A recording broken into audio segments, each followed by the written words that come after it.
Awesome. Well, thanks everyone for joining us tonight, or this evening or this morning, wherever you happen to be joining from.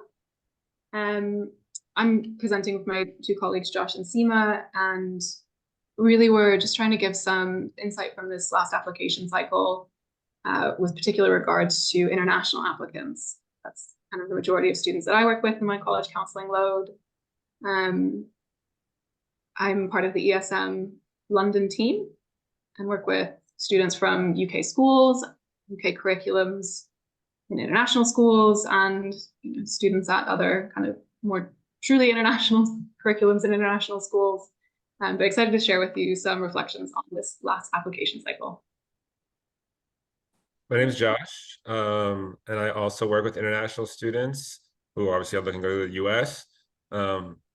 Myself, Sam, and Seema are all college counselors. Just kind of, we have quite a few students we used to work with. We work together with a lot of students as well. And yeah, as everyone kind of knows, it's a different landscape these days, and it continues to evolve. Everyone knows it's competitive, but that's kind of like the baseline. So we're just going to share a few more data points, and of course, we always encourage people to kind of get involved. So there should be a Q&A button at the bottom of your screen where you can type in questions that only we can see, and then we will try to answer them at the end of the presentation. So of course, please feel free to ask questions. But yeah, and then Seema, you want to say hi? Hi, I'm Seema Wadhwani. I went to Cornell University undergrad and the University of Pennsylvania Law School, and primarily help international students navigate the US admissions process. I don't think much has changed actually in terms of the process itself from when I applied, but the landscape, of course, is very different, and it is a very competitive world that we're in at the moment. So along with Josh and Sam, we will share our insights for the last admission cycle with you. Seema, I think that's a really good transition, because one of the things that we've noticed now for several cycles running is it is very competitive for students applying to top US universities, and the competition is growing particularly quickly for international applicants. So the majority of students applying to US universities are still, far and away American students at American high schools. However, the speed at which international applications are increasing is still outpacing the speed at which domestic applications are increasing. So what that means for our students is they might find that more kids in their own school are looking at the US, more kids in their region are looking at the US. Maybe they have friends or family that they're hearing more kind of conversation in social times about, oh, where are you applying? Have you done the SAT yet? So it's definitely growing in terms of student interest, but yeah, as competitive as ever. One question that we often get from families who are applying from an international context is, am I an international student? So I want to clarify that a little bit too. Some of the families that we work with, their children are American citizens, even though they're being educated outside of the US. And they're curious to know, is my kid applying as a domestic applicant or as an international applicant? So just so that's really clear, a true international applicant is someone who would need a visa to study in the US. If you have an American passport, you're not technically an international applicant. However, you're still evaluated in the context of your international education. So a US citizen who's studying at, let's say, a boarding school here in the UK, uncommon, but does happen. I've taught a few kids like that in the past. They're technically not an international applicant because they don't need a student visa to go back and study in the States, but they're being judged against the students who are in their academic context, like regionally. There's a little bit more complexity here when it comes to funding and financial aid status. So international students are not eligible for American government funding. US citizens are, even if they're studying outside of the States. So that can be a little bit complicating, but for the most part, you don't need to worry about your visa status. If you're studying at a school outside of the US, you're being judged in that context. And you can see, I don't think this is particularly impactful for most of our families, but I always think it's interesting to see year on year which of those countries are growing the fastest. So it looks like Ghana, Mongolia, Uzbekistan, and Ukraine, the numbers are up for US universities. Yeah, and obviously a lot of our families are based in the UK, and we are seeing increases from there as well. Not just in the numbers, but just the attention that individual schools are paying to this, right? So whether it's, like Sam said, maybe 10 years ago when we were doing this, it was like maybe 5 kids from your school were applying to the US. And now the initial cohort of like interest can be as large as like 50 kids. Obviously, that might be kids who sign up for SAT or CT courses or kind of like go to the talks. But eventually you are seeing like, dozens of kids kind of apply. And the reality is the kids are kind of being compared amongst their peers, right? So it's important kind of to know that. We think obviously it's a result of not just the fact that schools like Oxbridge are getting more and more, difficult to get into for kids applying from the UK system, as they open their doors more to kind of, the US version of public school kids, but also, international admissions officers and reps from the universities are coming to the UK like multiple times a year, right? We see it in the fall, the Fulbright Affair. Our partners at UES just hosted events with, a number of university admissions officers who spoke at all different high schools, kind of like marketing their school, right? So yeah, of course, the big schools, the Ivies, the Stanfords and all that, people are always going to be interested in going there. But we're seeing, the kind of smaller liberal art colleges are trying to get that presence and kind of just grow their market in the UK as well. Yeah, and I'd also like to add that I think, in the UK, students start to focus on UK applications in their sort of junior year or year 12. And that's when they're sort of picking their courses and thinking, okay, these are the universities that I want to apply to. In the US, you're evaluated over a 4-year academic career. So starting from your GCSEs. And whilst in the UK, extracurriculars aren't a huge focus, in the US, your extracurriculars are a large part of your application. So you want to make sure that you jump on the bandwagon quickly if you want to apply to the US. And it's good for students to know that the options to apply to the US exist.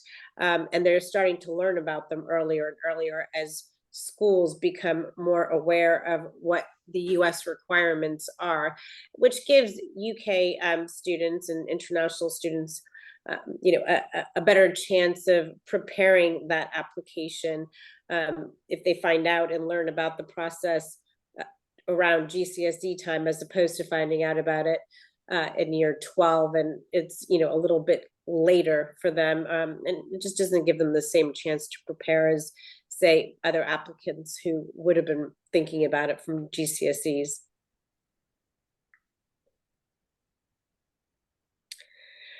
Okay, so now more than ever, like I said earlier, it's just more competitive. University of California had close to 150,000 applicants at UCLA this year.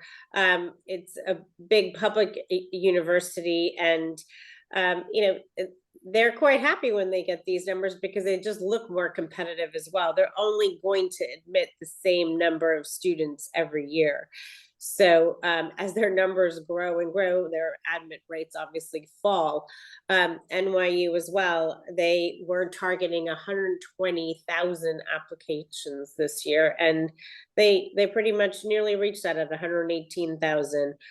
University of Michigan, another big public school in the US, they had a 12% increase in international applications, bringing them up to 105,000 applications. Harvard here, its acceptance rate was the highest it's ever been at 3.59% in the last 4 years.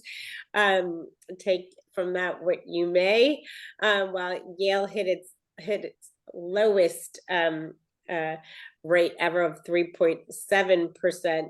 So you can see at the very top of the game, the numbers are super competitive, and we can obviously walk you through what it is that you need to do to prepare your application in a way that makes you seem the most competitive, but we're looking at numbers that are super low compared to Oxford and Cambridge, which have acceptance rates of somewhere between 15 and 17%. So just to give you an idea of how competitive these schools are, and that's, you're not just seeing that with the Ivies. I mean, you're seeing that with schools like not as competitive as Harvard and Yale, but NYU, UCLA. I mean, all of these schools have acceptance rates of south of 10%, and year on year these are becoming more and more competitive. So whilst you're looking at all schools in the US, you have to keep those sort of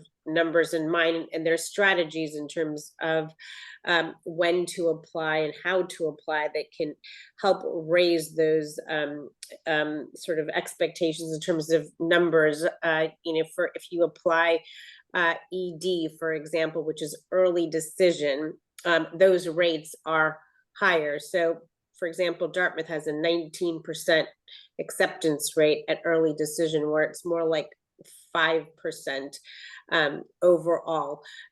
We can explain to you what that means maybe in our question and answer session, but early decision is a binding commitment, whereas your regular decision, you can apply to as many schools as you want during that sort of application cycle, up to 20. You don't really want to be at 20, but up to 20. And those acceptance rates are lower at that stage of the game. Early decision, you apply around November 1st, and far less applicants applying at that time. For example, at Penn, you had 1,200 applying in your early decision. Sorry, you had 9,000 applicants for 1,200 spaces at early decision.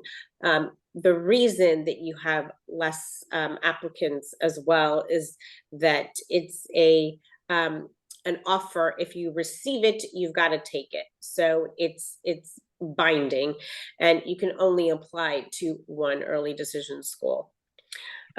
So next take home is that more students than ever are aiming for business and computer science. You need to stand out. So there are quite a few amazing programs in the US for these majors, and it doesn't necessarily have to be, your Ivies is similar. Their business and computer science across the board are going to be the most competitive programs to apply to these days.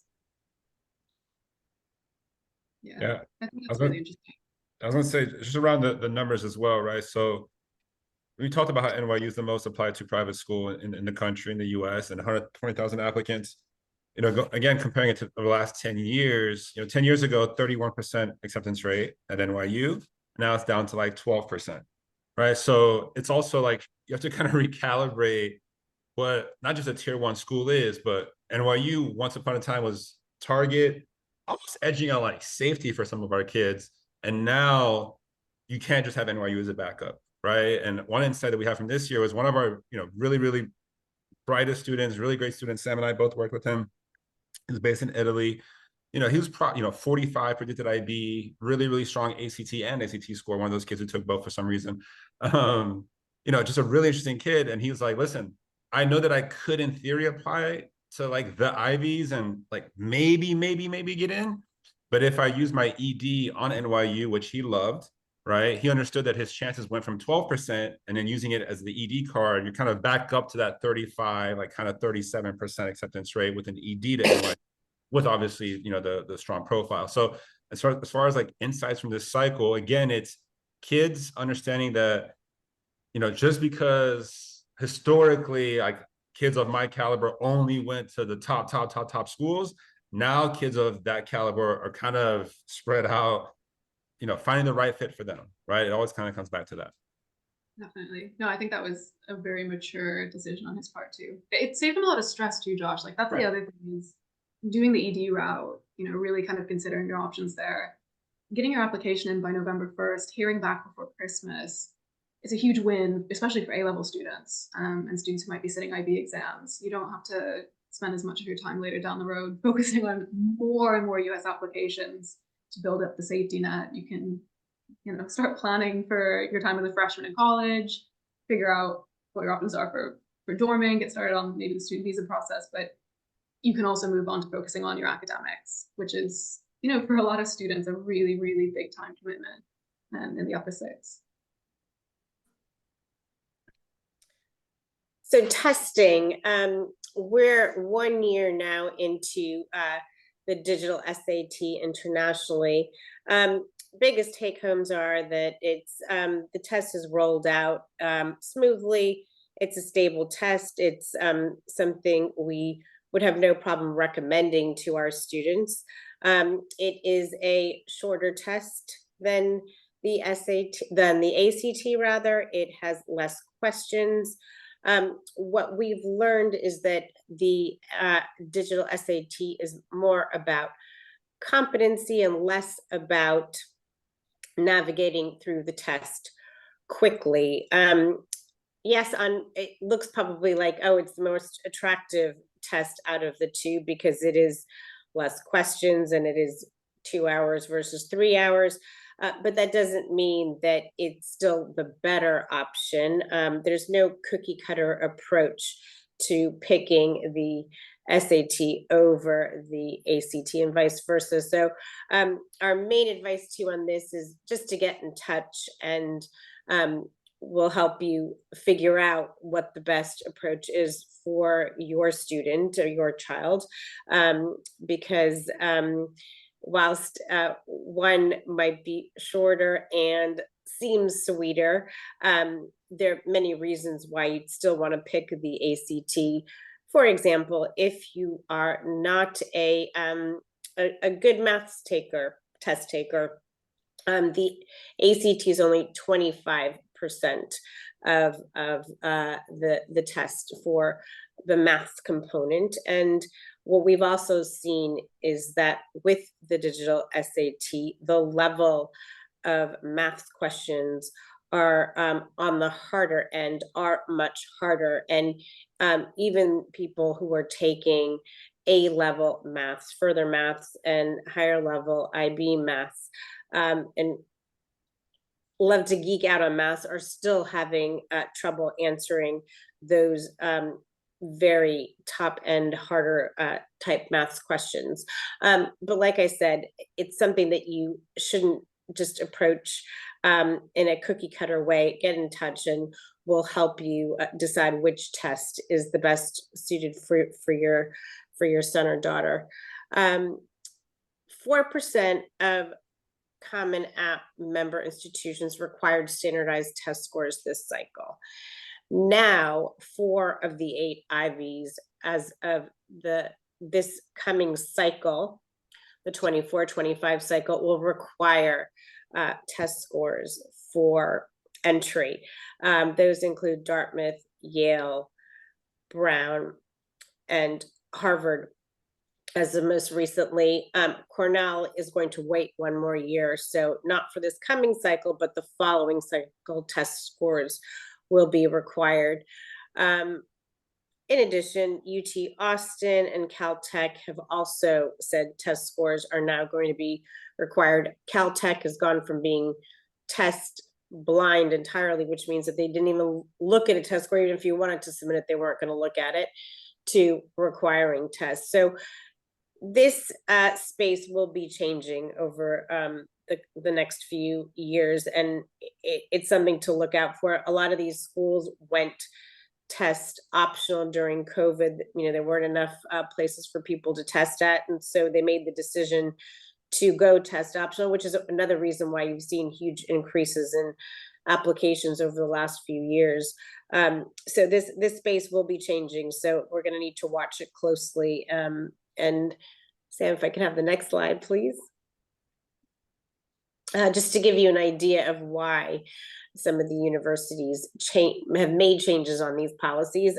Yale's saying it's the greatest predictor of a student's future grades at Yale.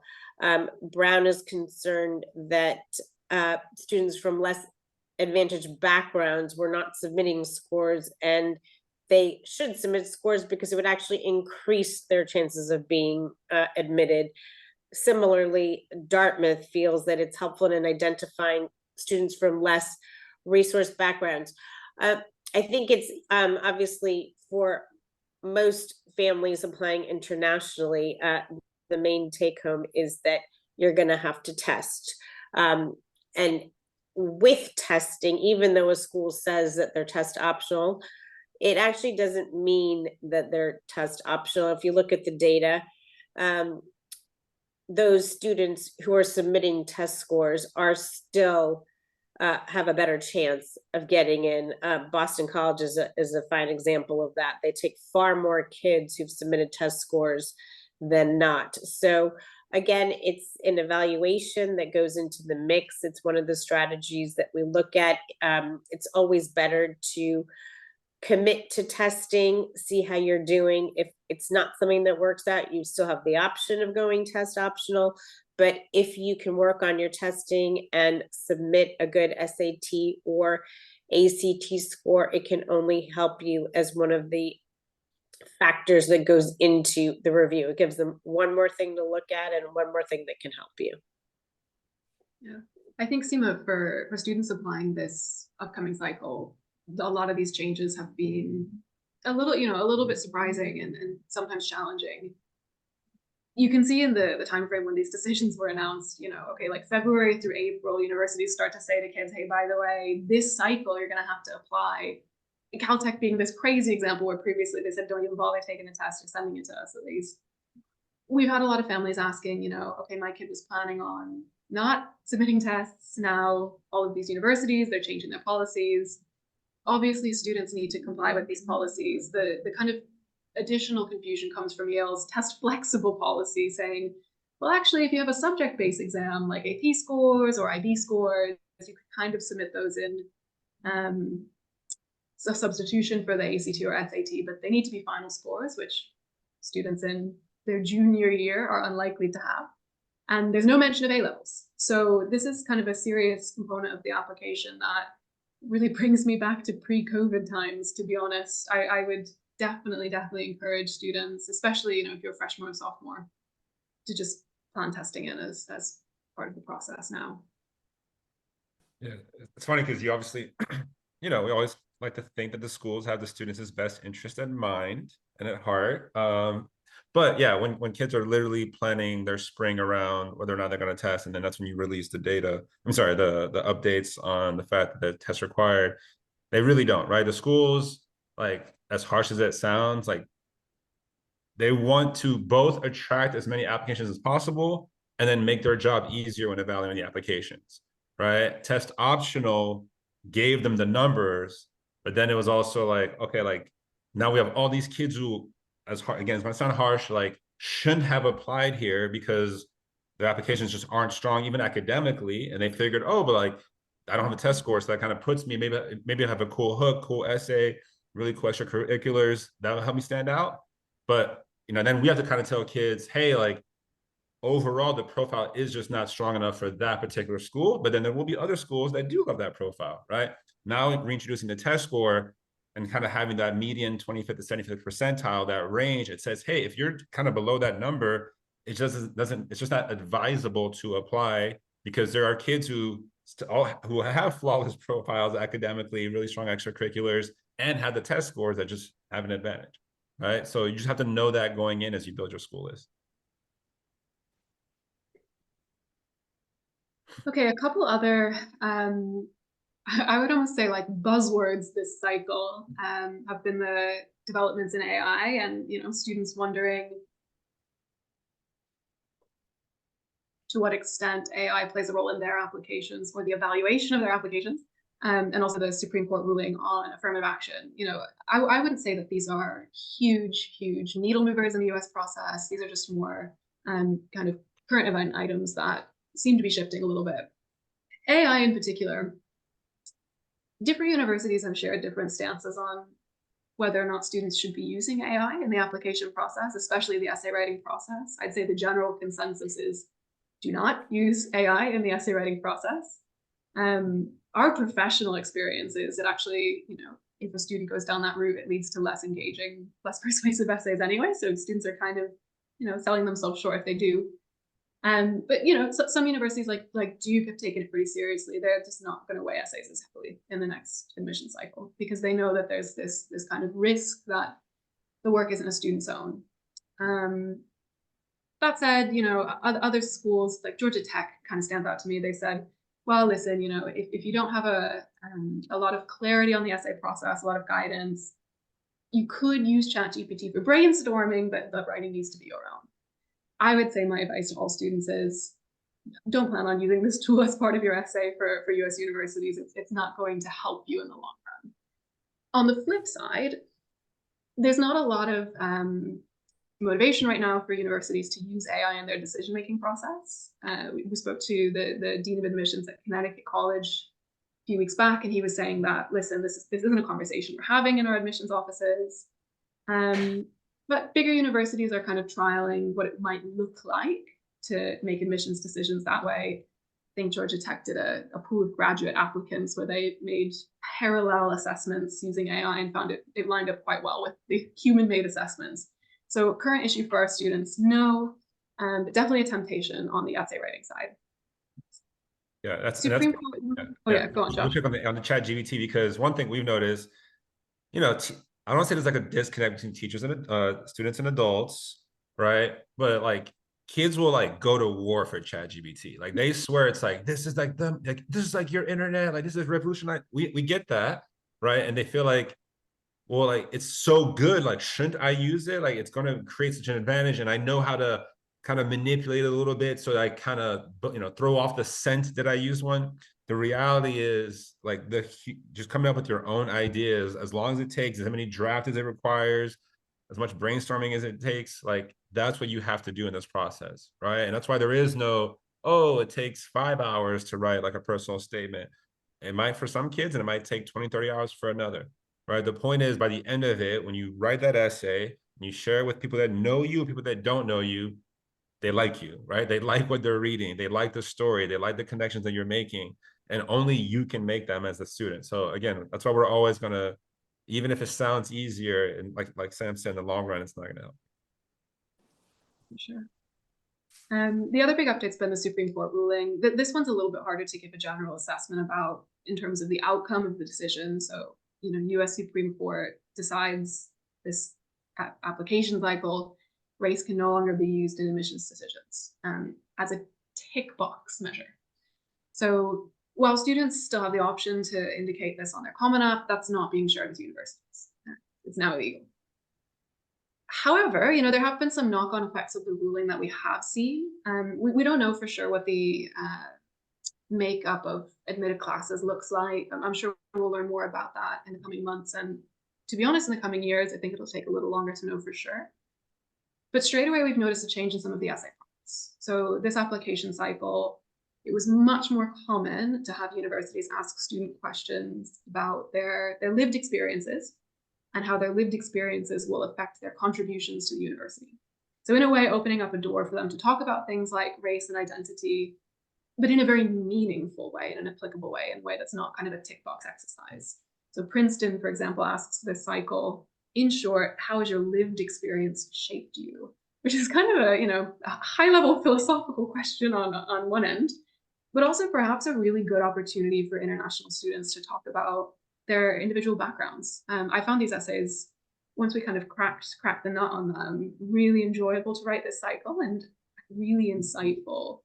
Josh, I worked with one of your students who wrote about how her Danish culture taught her to value hospitality and kind of welcoming others and, you know, not overreacting to situations. It was really interesting insight into her as a person and a very legitimate way to talk about her cultural background. The other changes we've seen, and I would anticipate this to continue, but again, maybe not as quickly as testing policy changes. Some universities are also moving away from using family legacy or legacy as part of their admissions decisions. Virginia public universities have decided to do that from this upcoming cycle. A couple states are considering legislating it as part of their state school admissions procedures. And then, you know, a notable number of private schools have also jumped on this trend. It seems to be a response to the affirmative action ruling to suggest that there are other advantages that students have in the admissions process that they want to make sure are kind of not really implemented, which for some students is really reassuring. For other students can be really disappointing, right? Like if your family has a really strong connection to a particular university, it can be a little frustrating. And you know, I expect this list to grow here still. Yeah, absolutely. Great. Yeah, I mean, I've had, again, we're meant to share insight, right, about the recent cycle. So the SCOTUS decision, you know, it is for kids who in traditional years or in past years would have ticked like, oh, let's say like African American and Hispanic, and like you kind of felt like, oh, that gave me a chance, a little bit more to stand out, like, because it is a separate pile, right? For a long time, it was a separate pile, and people were saying, hey, like, that's quote unquote unfair to just have all these separate piles, and then you're trying to fill those quotas. And, you know, if you actually read the details of how Harvard and University of North Carolina like went through their admissions process, it's pretty interesting, right? Like how they try to build their classes. And again, it's not about having the most well-rounded kids. We know that. It's about having the most well-rounded class. Princeton is very, very proud of the fact that they have majority students of color, right? And these are the reasons I think that there's like a lot of pushback on, hey, like, that's not how you should evaluate students, right? So now removing that, I still think for our international kids, we're still at a slight advantage, right? As far as like answering that question, our kids actually do experience diversity, whether it's in their classes or in their hometowns or taking the bus or the tube or whatever it may be. When you travel, like you kind of have that open mind, and that's what they're trying to say. Now, granted, we should probably mention this, what's happening like over the last few weeks on college campuses is hectic. And again, like the kids that we had that we check in on, they're not, I don't want to say they're not as disruptive, because obviously it is disruptive, but they kind of like, yeah, like this is what happens like in the world sometimes. Like people have disagreements and they're not necessarily afraid. Now, obviously the school's responses and they're scrambling trying to figure out what to do. There's just a huge spotlight on college campuses, and it's not always very, very pretty. But at the end of the day, like the kids themselves are still enjoying their experiences, right? Despite what you might read in the media. Like it's not like a dangerous place right now for kids. So I want to make sure that we get that clear as well.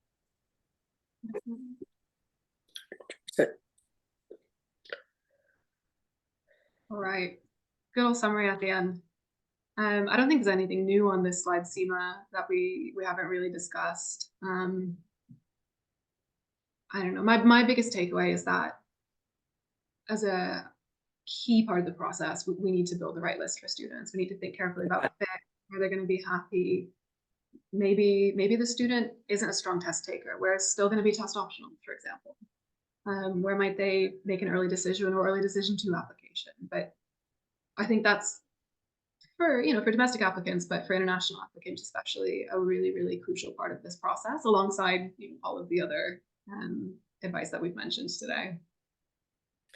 No, agreed, Sam. I mean, I think the careful list building is key, and there are a lot of universities out there in the U.S., over 4,000. There is definitely a university out there for your son or daughter. It's often just finding that school, and it may be a school that you haven't even heard of, but it's worth exploring and building a list of sort of reaches, targets, and safeties, because like we've shown, it is very competitive, and you may tick every single box and still not get in. It's just, there are just that many applicants. So the list building is critical, and it's actually great to explore and see what else is out there beyond your usual suspects, because there's some great schools out there, and you just need to go visit and explore, and you'll be blown away. But that's I think a lot of the times international families feel like they need to send their son or daughter to a brand of school that they've heard of, and that does not need to be the case. Like I said, there's so many schools out there that have way higher sort of admission rates that are, sorry, actually they're lower than even Oxford and Cambridge. And you may have not even heard of them, but they're amazing schools and could be the right fit for your child.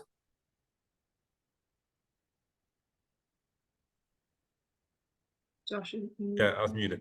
Another piece of advice is you want to get a sense from your child, or obviously if you're a kid, over the last 5 years, where have kids from your school gotten into, right? You know, I see families here. I know we have St. Paul's represented, probably Harrow, a couple other British independent schools, Oundle, UCS. You know, those are schools that for the last few years have sent kids to the States.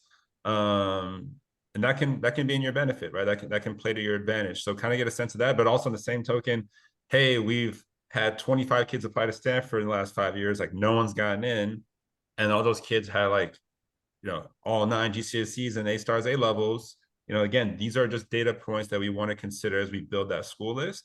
You know, this past cycle for us, for our kids applying from the UK was very, very positive. Like actually probably highest kind of success rate in the early round compared to past years. Granted, those kids were kids who got in. You know, we had 3 kids from UK getting to Stanford early.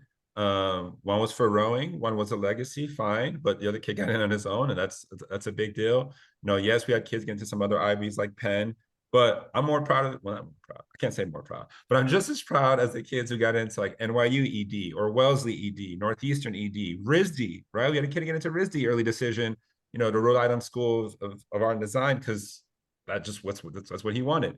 You know, we had a kid get into Villanova. We had someone get into Emerson early decision because they wanted to be a director for theater, and that was the best place for that, right? So again, kind of understanding the landscape of the universities, and then like, all right, what's the best fit for me? That's the way you kind of have to approach it. absolutely. I'll just pop up here our final slide with our contact details in case you do want to get in touch with us directly. And I think we have a little bit of time if there are any questions in Q&A. I'm not sure I've seen any appear quite yet, but we'll stay on the call for a couple minutes if you guys do want to post a question in Q&A, and we'll try to answer it amongst ourselves. Yeah, I'm not sure if the chat function is also open, but the Q&A one should be. So just type it in there, and then we'll be able to see them. Other attendees can't see them, so there is no question that is too silly to ask. Please don't be afraid.